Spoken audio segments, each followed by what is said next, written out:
Naagi mga tao nga abi natog siya na. Apan sama sa uban, pasakit ra po di ay sa atong kinabuhi. Tawagan na lang ko sa pangalang Mitch, DJ Sam. Taga-Digos ko o college student. 19 anyos ko sa pagkakaroon na DJ Sam. Na ako'y nauyab sa una nga tawgo na lang pod nato sa pangalang Jake. Taga-Digos pod si Jake, DJ Sam. 20 anyos siya ug usa na ka tuig ang milabay human mi magbulag.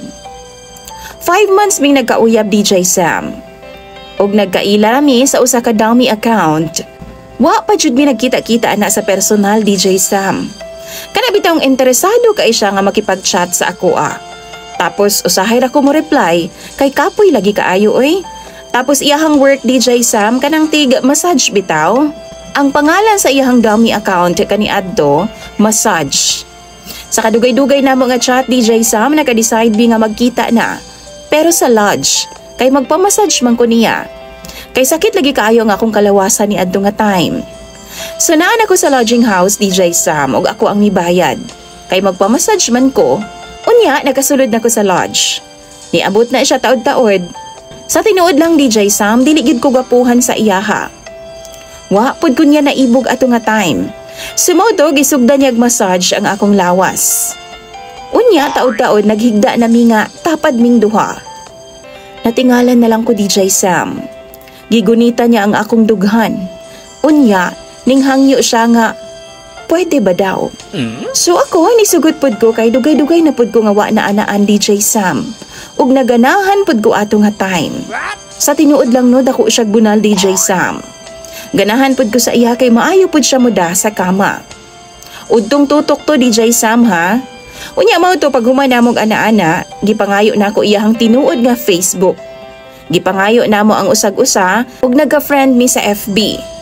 Pag humanamog lodge, DJ Sam, niadto kog eskwelahan kay panghapon man ang akong klase.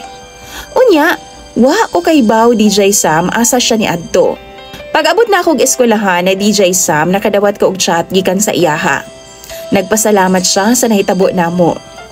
Pagkagabi ana, manggawas na mi sa eskwelahan. Ni-chat na pod siya, nga mangaon daw ming duha, DJ Sam, og libre daw niya. Nisugot pod ko, og human na mong pangaon, DJ Sam, nilahos na pod mi og lodge, kay mag-ana-ana na po daw mi. Ambot sa po'y nakaon ako, nisugot pod ko, kay ganahan man ko sa iyaha mo dala sa kama, DJ Sam. Fast forward, ni uli na mis amo mga tagsa-tagsa ka panimalay. Pero sige gihapon mig chat-chat, DJ Sam. Pagkaugma ato, makikita na pud siya, kay mag-ana-ana na po daw mi. Unya nisugot lang gihapon ko. Unya sa ikatulo ka adlaw gipanguyaban naman ko ana niya, DJ Sam. Sa lodge pud siya sa ako anang uyab personal.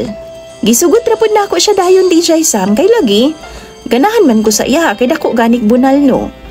Dili siya kagwapuhan na DJ Sam, pero buutan si Jake. As in, naa na sa iyaha ang akong ginapangita sa usa ka lalaki. Hangtod sa nagkauyab na gyud mi, taga-adlaw na mi sigig kita ug taga-kita namo, syempre mag-ana-ana jud mi. Pila pud ka rounds, DJ Sam, og tanang posisyon ginabuhat gid na namo. Tapos naabot ang pila ka semana, gipaila-ila nako siya sa akong mga ginikanan si Jake. Kabalo mo, siya ra gyud ang nag-inusarang lalaki nga napaila-ila nako sa akong mga ginikanan. DJ Sam, sa iyahang side pod gipaila-ila pod ko niya. Ako ra pod daw ang nag-inusarang babae nga iyahang gipaila-ila sa iyang pamilya, ingon pa sa iyahang mama ug ate, DJ Sam. Wa na siya'y papa. Sayo daw nga gibiyaan sila, mao to? December atong bulana, DJ Sam. Pila mi kaadlaw walay klase, kay Christmas break man. Then, dito ko nagtambay sa ilahang panimalay. Pila ka semana po to, DJ Sam. Nisugot raman pod ang iyahang mama, DJ Sam, kay lagi naa sila'y salig kay Jake. Magtapad mig tulog, DJ Sam, og every morning jud na gaana-ana ming duha. DJ Sam, human kaon sa buntag mag-ana-ana na pod mi, human paniudto mag-ana-ana na pod mi. Human og panihapon ana-ana na pod mi, og pagkakadlawon mag-ana-ana na pod mi. Balik-balik ra jud namo nang ginabuhat, DJ Sam. Ug ganahan man pud kaayo ko. Halos taga-adlaw na namong ginabuhat. DJ Sam, sa tinuod lang, duha na kalalaki ang miagi sa akoa. Apan sa iyaha radyo nako na buhatanan. Gihatag nako sa iyaha tanan, ug sa tinuod lang, maayo kay ko sa iyaha. Sa ilaha DJ Sam. Ako pa'y tiglaba sa iya mga sinina ug mura na jud migminyo ni adto nga time. Tapos sa balay pud namo, welcome pud siya didto sa akong mga ginikanan. Hinuon, bawal lang gid mi magtapad.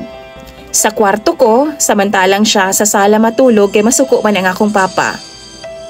Then, fast forward DJ Sam, ning kalitlaglabo ang among relasyon.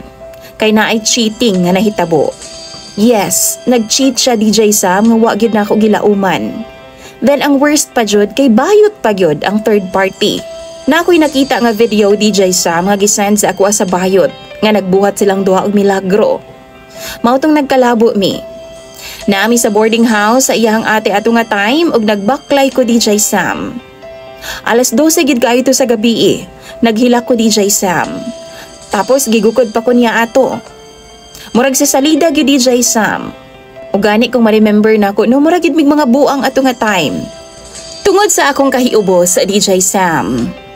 Niabot pod ang time nga ako na pod ang iyahang nasakpan nga nagchat-chat og laing mga lalaki.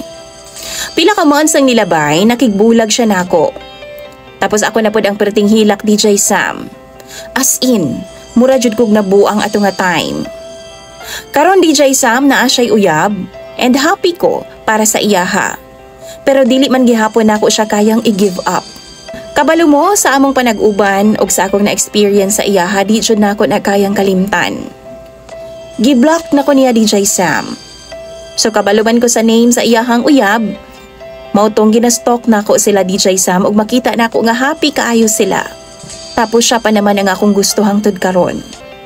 DJ Sam, biskan 1 year na kapin nga nagbuwag ming duha, apan wa gihapon ko ga-entertain og lain. Di ko ganahan, kay siya gihapon ang akong ginapangita. DJ Sam, tambagi daw ko ninyo biog sa imo mga followers. Unsa may angin na akong buhaton ani. Unta matabangan ko ninyo sa akong problema karon kay basahon ko na tanan sa comment section. Imong follower DJ Sam, Mitch.